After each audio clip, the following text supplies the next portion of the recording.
जय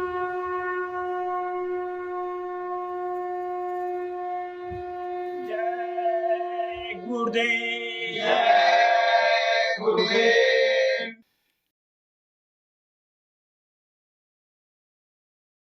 जय गुरुदेव। जय गुरुदेव।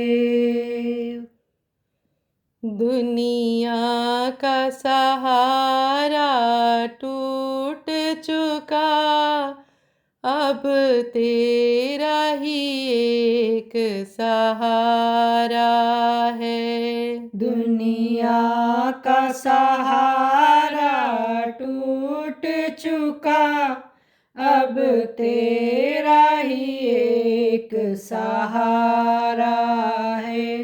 धन यौवन दोनों लुट ही चुके, कोई कुछ न जहाँ में हमारा है। धन यौवन दोनों लुट ही चुके, कोई कुछ न जहाँ में हमारा है। अपना जिसको भी समझा था, वे सब के सब अब गैर हुए। अपना जिसको भी समझा था, वे सब के सब अब गैर हुए। तशकीन न दिल को चैन नहीं, बेमौत किसी ने मारा है। तशकीन न दिल को चैन नहीं, बेमौत किसी ने मारा है। तेरे नाम का जामा पहने हुए, कोई आया तसल्ली थोड़ी दिया। तेरे नाम का जामा पहने हुए, कोई आया तसल्ली थोड़ी दिया। उसने भी छुड़ा दामन अपना, अब खींचा हमसे किनारा है। उसने भी छुड़ा दामन अपना, अब खींचा हमसे किनारा है। रहमान तुम्ही हो दया सागर, भर दो ये मेरी खाली गागर। रहमान तुम्ही हो दया सागर, भर दो ये मेरी खाली गागर। सब ओर से मैं अब हारी हूँ, इससे अब तुमको पुकारी हूँ। सब ओर से मैं अब हारी हूँ, इससे अब तुमको पुकारी हूँ। दुनिया का सहारा टूट चुका, अब तेरा ही एक सहारा है। दुनिया का सहारा टूट चुका, अब तेरा ही एक सहारा है। जय गुरुदेव। जय गुरुदेव।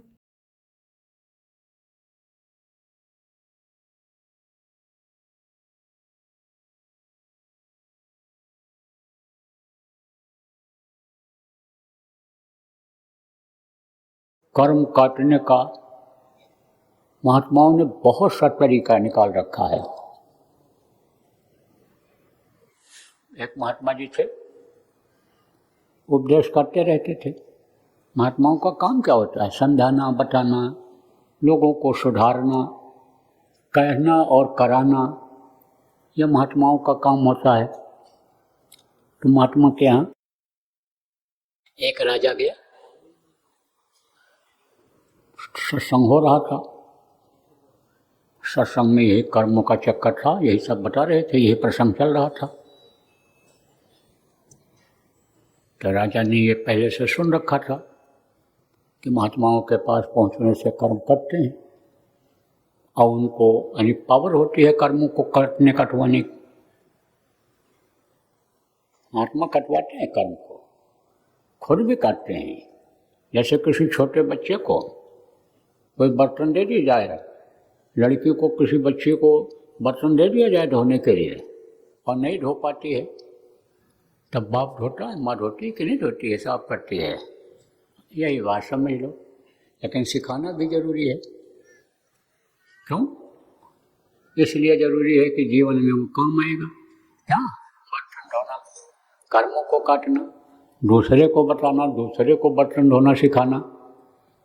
आजकल तो ये देवियाँ रोटी बनाना, बर्तन धोना, चौका लगाना सिखाती ही नहीं है बच्चियों को, और वही बच्चियाँ कुछ जान नहीं पाती हैं।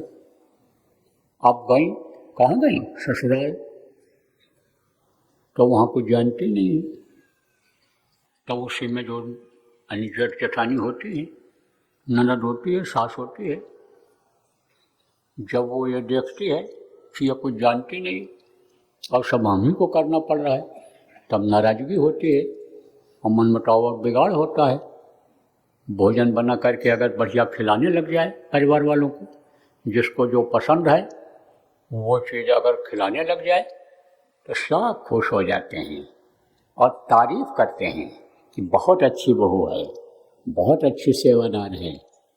लेकिन अगर कुछ जानती नहीं है तो पढ़ाई लिखाई मान लो कर लिया उसने, दफ्तर में नौकरी करती है, तो वो पढ़ाई लिखाई और वो योग्यता वहीं काम आती है, यहाँ घर में काम नहीं आती है। दैनिक जीवन में जो बच्चियाँ भोजन बनाना नहीं जानती हैं और मान लो होटल बंद हो गया, तब संतोष खाती हैं। आप ये समझो संतुष्ट हो जाती हैं, हम भूख ही को खा जाती हैं वो, और न खाएं तो करें क्या।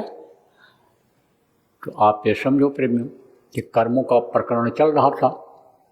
तो राजा ने सोचा अपने मन में कि महात्मा के पास लोग कहते हैं जाने से कर्म करता है, और यहाँ आने के बाद भी कर्म रह गए, तो आने से फायदा क्या हुआ।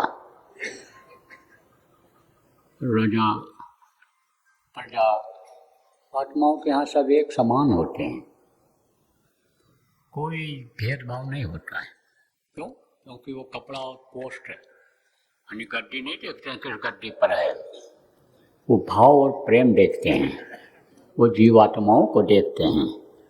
जो भाव उनके प्रति अच्छा रखता है, प्रेम करता है, उससे ज़्यादा प्रेम रखते हैं। और जो स्वार्थ में आता है, दिखावे का प्रेम भले उससे वो कर रहे हैं, लेकिन अंदर से प्रेम उसके प्रति कम रहता है।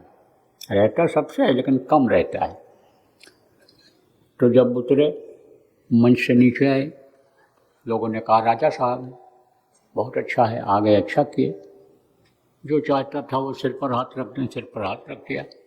बोले ले जाओ राजा साहब को ठहराओ। तो आश्रम की जो व्यवस्था थी उसके अंतर्गत राजा को जगह मिली, भोजन मिला।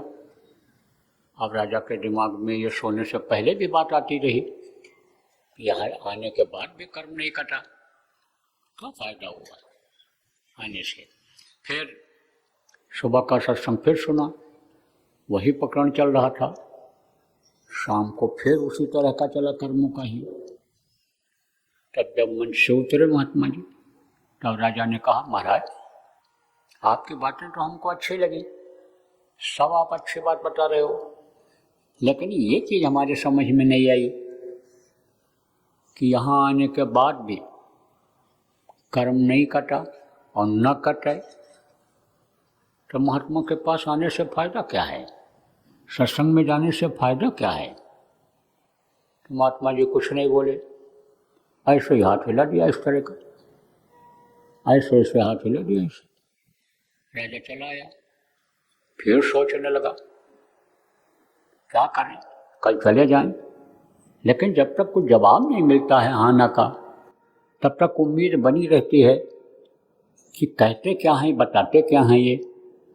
और महात्मा जो होते हैं समय का इंतजार करते हैं और समय से ही सब काम करते हैं, और सबके लिए समय की उनको जानकारी रहती, कीमत रहती है। इसीलिए समय की कीमत लगाना चाहिए। समय से देखो पहुंचने से बहुत सी बातों की जानकारी आपको हो गई, और जो बेचारे आ जा पाए किसी कारणवश, वो पूरा सत्संग पीछे का नहीं सुन पाए। तो समय की बात होती है, समय चूक पुण्य का पछताने का वर्षा जब कृषि सुखाने। जब फसल सूख गई तो बारिश होने से कोई फायदा नहीं होता है, लेकिन जरूरत पर यानी समय से करना पड़ता है। कोई भी काम हो तो इंतजार किया उसने, राजा ने, और महात्मा ने भी इंतजार किया। समय बाद में था उनका बताने का, समझाने का, क्योंकि राजा के समझ में ऐसे आता नहीं।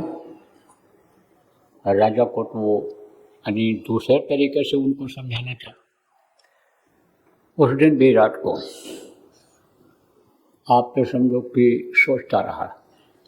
दूसरे दिन फिर जब सुबह सत्संग करके लौटे तब फिर कहा, महाराज उत्तर चाहता हूँ। फिर ऐसे हाथ कर दी।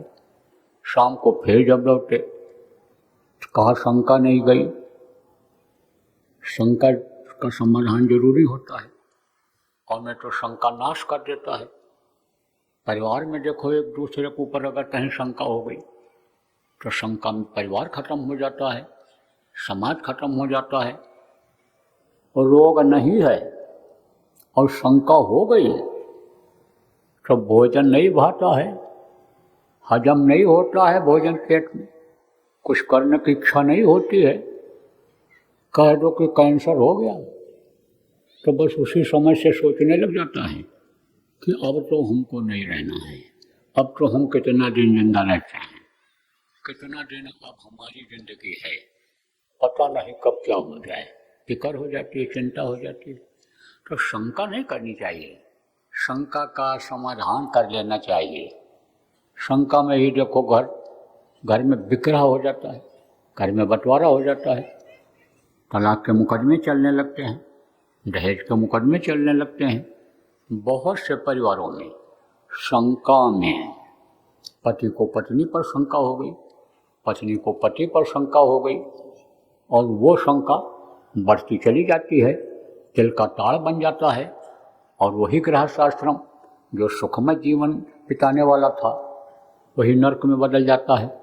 तो शंका का समाधान कर लेना चाहिए।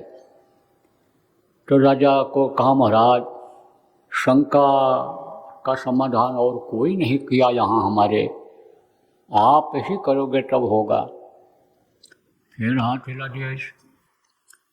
तब सोचा राजा ने, अब तो यहाँ रुकना बेकार है, अब तो हम कल चले जाएंगे। देर तक यही सब सोचता रहा, उधेड़ बुन में रहा। फिर रात को जब नींद आई तब राजा देखता है सपना कि हम बहुत गरीब घर में जन्म ले लिए हैं और गरीबी में ही पले हैं, और गरीब घर में हमारी शादी हो गई है, और हमारे बच्चे भी पैदा हो गए, और वो बच्चे भी गरीबी में ही पले हैं, और उनकी भी शादी हो गई, और उनके भी बच्चे पैदा हो गए, और वो भी गरीबी में ही हैं। और 100 साल तक हमारी जिंदगी यानी जीवन रहा, और जब से होश संभाला तब से मैंने अमीरी देखी ही नहीं, गरीबी में ही हमारी जिंदगी गई, और 100 साल के बाद मैं मर गया, ये सपने में देखा। और जब मरा कैसे आँख खुल गई, अब उसको होश आ गया कहता है कहाँ थे, अभी तक तो हम झोपड़ी में थे, अभी तो हम फटे पुराने कपड़े में थे, और अब तो हम यहाँ आश्रम पर हैं और हम राजसी कपड़े में हैं और हम तो राजा हैं। ये हमने क्या देखा? ऐसा सपना तो हमने कभी देखा ही नहीं। जब सुबह हुआ, दैनिक क्रिया किया, महाराज जी उधर गए, महात्मा जी गए, वो भी अपना अपने हिसाब से, जैसे आपके यहाँ समझो ध्यान भजन होता है, उसके बाद में और काम होते हैं आश्रम के, इसी तरह से वहाँ का भी नियम था। तो जब आप ये समझो कि दूसरे यानी फिर तीसरे दिन जब महात्मा जी का दर्शन करने के लिए उधर लोग जाने लगे, तब गया तो कहा महाराज आज हमने ऐसा सपना देखा जो पहले कभी भी नहीं देखा था, लेकिन वो सपना ऐसा आया मुझे क्यों, मैं कुछ समझ भी नहीं पाया। महाराज आप ही बताओ ऐसा सपना क्यों आया, कैसे आया, क्या मतलब है इसका? महात्मा जी फिर ऐसा हाथ हिला दिए, कुछ नहीं बोला, गुस्से में चला आया। कहा लोग कहते थे पूरे हैं पूरे हैं पूरे हैं, वहाँ जाने से सबकी ख्वाहिश पूरी होती है, सबकी इच्छा पूरी हो जाती है। जो जिस तरह के भावना प्रेम से जाता है उसको उसका काम बनता है, जो उसके प्रारब्ध भाग्य की चीज़ होती है मिलती है। और हम हमारे लिए तो कुछ बोल ही नहीं रहे, क्यों नहीं बोल रहे हैं, क्या बात है? फिर सोचने लगा कि लगता है हम पापी हैं, हमको पाप भी करना पड़ता है, राजा की गद्दी पर हैं, किसी को पिटवाना पड़ता है, किसी को मरवाना पड़ता है, किसी को कुछ करना पड़ता है। कोई दूसरा राजा ही चढ़ाई कर दे तो मारकाट करवाना पड़ता है, जान की हत्या होती है। यह सब इसी वजह से लगता है कि हमको ज़्यादा तवज्जो नहीं दे रहे हैं, यही सब सोचता रहा। तो गुरु जी के आश्रम पर घोड़े थे, जब मोटर कारें तो थी नहीं, उस समय पर तो घोड़ा हाथी बकरी पर ही लोग चलते थे, चाहे राजा महाराजा हों और चाहे महात्मा लोग हों, कोई भी हो। पालकी चलती थी, पालकी पर बैठ जाते थे और आदमी कंधे पर उसको रख करके एक जगह से दूसरी जगह ले जाता था, पैदल नहीं चलना पड़ता था। उसमें आदमी मजबूत आदमी रखे जाते थे और वो कंधा बदलते रहते थे, ड्यूटी बदलते रहते थे। राजाओं के यहाँ ऐसे होता था। इसी तरह से समझो महात्मा लोगों को भी समझो ले जाते थे। तो घोड़े थे, महात्मा जी का आदेश हुआ घूमने चलेंगे, घोड़ा तैयार करो। तो जब महात्मा जी जाते थे तो उनके भक्त लोग प्रेमी लोग भी जाते थे उनके साथ, उनके लिए भी घोड़े थे। सब अपना अपना घोड़ा तैयार कर लिए। राजा से कहा राजा आप भी घोड़सवारी करते हो, एक घोड़ा आप ले लो, आप भी चलो घूम जाओ। तो ले लिया घोड़ा, गए जंगल की तरफ। अब जंगल में जब पहुंचे थोड़ी दूर जाने के बाद तब राजा को क्या दिखाई पड़ा? एक मृगा दिखाई पड़ा, मृग। तो राजा शिकार करता था, हम मृगा को देखा तो लालच में आ गया, मृगा का शिकार अगर हमको मिल जाए तो बहुत सुंदर है, बहुत अच्छा है। बस उसी के पीछे दौड़ पड़ा, मृगा भगता गया, राजा घोड़ा दौड़ाता चला गया। और कुछ दूर जाने के बाद वो मृगा गायब हो गया। अब राजा वहाँ खड़ा देख रहा है, किधर गया किधर गया किधर गया। सोच रहा है कि भाई मुझे रास्ता भी नहीं मालूम जंगल का, और हम जाएंगे किधर, किस तरफ जाएं, किधर से आए थे यह भी नहीं भान ज्ञान उसको, क्योंकि देख रहा था मृगा को। तब तक देखा कि एक रास्ता है, पगडंडी। पगडंडी किसको कहते हैं? पैदल जिधर लोग चलते हैं, गाय जानवर ये लोग बकरी जिधर से चलते हैं जंगल में या पहाड़ पर, तो वहाँ की जो डूब होती है घास वो खत्म हो जाती है चलते चलते। खाली ज़मीन दिखाई पड़ती है, अगल बगल जंगल और घास फूस दिखेगा, लेकिन वो केवल रास्ता ही ज़मीन ही दिखाई पड़ती है, ज़मीन भी घिस जाती है चलते चलते। तो उसको पगडंडी कहते हैं। पैदल चलते हैं उधर से जानवर आदमी। तो उसने देखा पगडंडी है, तो आदमी इधर से आते होंगे, जानवर कोई आते होंगे, तभी ये पगडंडी है। तो उसी तरफ घोड़ा को बढ़ा दिया। अब वो पगडंडी कुछ दूर चलने के बाद पहाड़ी पर चली गई, तो पहाड़ के ऊपर चढ़ा दिया घोड़ा को। फिर वही पगडंडी कहाँ जाती थी? नीचे एक गांव में जाती थी, पहाड़ से जो लगा हुआ था। तो राजा उधर उतर गया और कहा भाई यहाँ आदमी मिलेंगे, उनसे पूछूंगा कि भला महात्मा का किधर है आश्रम, जानकारी होगी उनको। तो पहुँच गया वहाँ, एक झोपड़ी बनी थी, उसी झोपड़ी के सामने घर बना था, किसका? फूस का कच्चा घर बना हुआ था। वहाँ पहुँच गया तो राजा को होश आया, कहा ये तो वही गांव लग रहा है जहाँ हम जन्मे थे, जहाँ हम पले थे और जहाँ हम मरे थे, ये तो वही गांव लग रहा है। तब तक वहाँ दरवाजे पर पहुँच गया, कहा ये तो यही वही दरवाज़ा है। तब तक देखते ही घर के लोग दौड़ पड़े, वो छोटे छोटे बच्चे, ओ बाबा आ गया, पापा आ गया, दादा आ गया, दादा आ गया, दौड़े। और आदमी जो थे वो भी दौड़े और वो कहे अरे ये तो पिताजी जिंदा हो गए, पिताजी जिंदा हो गए।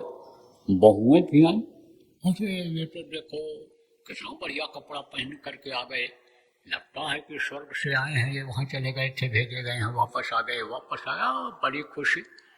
जब लोग खुश हो गए तो वो खुशी की आवाज़ पड़ोस में भी पहुँची, पड़ोसी भी आ गए, अरे बोले ये तो दादा जिंदा हो गए, ये तो दादा जिंदा हो। राजा सोचे भाई हो क्या रहा है, ये क्या हो रहा है? अब कोई कोटा पकड़ के खींच रहा है तो कोई हाथ पकड़ करके खींच रहा है, उतरो उतरो उतरो, चलो चलो घर में चलो, घर में चलो, घर में बैठो। राजा सोच ही रहा है कि भाई कहते हैं एक पर दो लगे तो भगवान लग गए, जमराज लग गए, और ये देखो पूरा गांव घेर दिया, ये घर वाले आगे कोई सुनेंगे भी नहीं, सफाई भी हमको नहीं देने देंगे कि हम भाई राजा हैं, हम तुम्हारा दादा नहीं है, कोई सुनने वाला नहीं। बड़ा मुश्किल, बड़े चक्कर में पड़ा, उतरा घोड़े पर से। तब तक उधर से महात्मा जी उसी रास्ते से आते हुए दिखाई पड़े। इसको थोड़ा ढांढर बंधा कि महात्मा जी हमको बचाएंगे, दया करेंगे हमारे ऊपर, नहीं तो ये वही चटनी रोटी खिलाएंगे और उसी गुडड़ी पर हमको सोना पड़ेगा, यहीं रहना पड़ेगा, जाने देंगे नहीं, बड़ा मुश्किल हो जाएगा। महात्मा जी पहुंच गए तो बोले भाई क्या बात है, तुम लोग सब इकट्ठा हो। तो कहा कि ये हमारे दादाजी हैं और भी 3-4 दिन पहले ये ख़त्म हुए थे, मर गए थे, अब भगवान ने इनको फिर वापस दे दिया। तो महात्मा ने कहा नहीं नहीं, ये तो नाहरगढ़ का राजा है, ये वो कहाँ है, वो नहीं है। अरे बोले बाबा आप तो सत्य सिखाते हो लोगों को और आप खुद झूठ बोल रहे हो, ये वही है। अरे हमारे साथ इतना दिन तक रहे और हम पहचान नहीं पाएंगे, महाराज ऐसी बात क्यों करते हो आप। तब उन्होंने गांव वालों से और घर वालों से कहा देखो भाई, एक शक्ल के यानी कई लोग हो सकते हैं, तो समझो कि ये जो इनको देख रहे हो चेहरा मोरा डील डोल,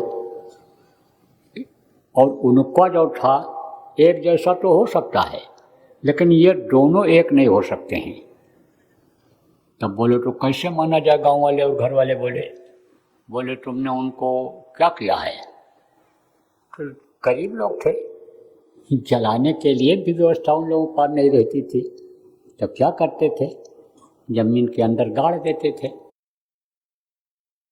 तो ले गए थे, दफना दिए थे। तो कहा जाओ तुम, महात्मा जी ने कहा जाओ वहाँ जहाँ दफनाए हो जहाँ उनको गाड़े हो, अगर उनकी लाश वहाँ पर है, हड्डी पसली है, तो समझो यह नहीं है। और अगर वहाँ नहीं है तब ये समझ लो कि यही है। तो अब आप समझो वो लोग गए खोदे, खोदे तो लाश थी, रूप तो बदल गया था, स्वयं तो पैदा हो गई थी, लेकिन पहचान में लाश आती थी। लौट करके सब लोग चले आए, बोले जाओ जाओ जाओ, आप नहीं हो। महात्मा जी ठीक कह रहे हैं। तो महात्मा जी फिर अपना चल दिया आगे, और राजा पीछे पीछे चल दिया। महात्मा जी कुछ नहीं बोले। जब वहाँ पहुँचे आश्रम पर, तब गया राजा चरणों पर गिरा और कहा, अब तो बता दीजिए, अब तो बता दीजिए लेना देना कर्जा, अब तो बता दीजिए सपना हमारा ये क्या मतलब का था जो हमने आपसे पूछा था, अब तो कुछ आप बोलिए।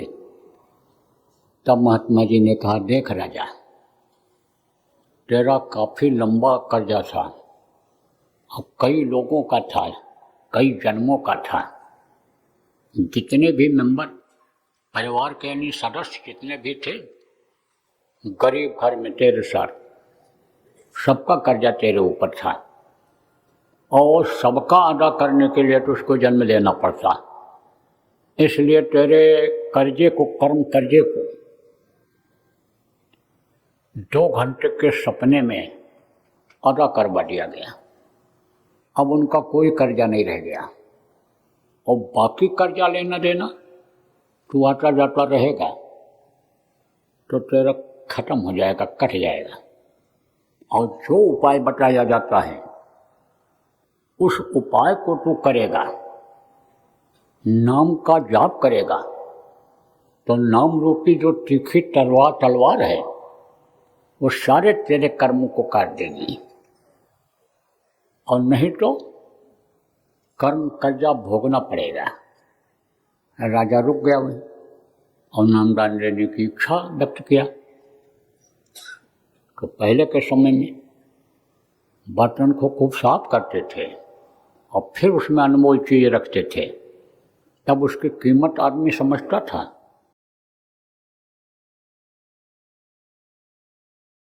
यह धर्म युद्ध होगा, धर्म युद्ध। धर्म युद्ध जानते हो किसको कहते हैं? बहुत से लोग धर्म के नाम पर ही रोटी खाते हैं, बहुत से लोग धर्म के नाम पर ही रोटी सेकते हैं, बहुत से लोग धर्म के नाम पर ही नाम कमाने की कोशिश कर रहे हैं कि हमारा नाम जल्दी उजागर हो जाएगा, मीडिया में पेपर में आ जाएगा, लोग जान जाएंगे कि यह कट्टर हिंदूवादी हैं, ये कट्टर मुसलमानवादी हैं, ये कट्टर यहूदीवादी हैं, ये कट्टर जो है ये यानी समझो कि सिखवादी हैं। इसलिए लोग लगे हुए हैं। तो अब आप इस बात को समझो कि ये जो धर्म गुरु कहलाते हैं, ये लोग अगर अभी सुधार ले आवें तो बहुत बड़ा सुधार जनता में हो सकता है। एक जगह बैठ करके और कितने लोगों को ये मरवा देते हैं उन्माद में। तो प्रेमियों, उन्माद में मत आना, क्योंकि आप तो हर जाति मजहब के लोग यहाँ पर आते हो। सबकी बात एक साथ कह रहा हूँ, उन्माद में आप मत आना, किसी के बहकावे में आप मत आना। जो भी कदम रखना धर्म के मामले में सोच समझ करके रखना। और अगर आपके अंदर एक धर्म आ जाएगा, मानव धर्म आ जाएगा। मानव धर्म क्या है? सत्य और अहिंसा, सेवा और परोपकार। जय गुरुदेव। सरकारी व गैर सरकारी अनुदान के लिए बिना सत्संगियों के सहयोग द्वारा जनहित के कार्यों में लगी हुई बाबा जय गुरुदेव धर्म विकास संस्था का मुख्यालय पिंगलेश्वर रेलवे स्टेशन के सामने मक्सी रोड, उज्जैन, मध्य प्रदेश में है। यहाँ पर सत्संग व नामदान का कार्यक्रम होता रहता है। अतः आप श्रोताओं से अनुरोध है कि बाबा उमाकांत जी महाराज के आश्रम उज्जैन एक बार परिवार सहित जरूर पधारिएगा। आपके सुझाव के लिए व्हाट्सएप नंबर 9575600700। जय गुरुदेव।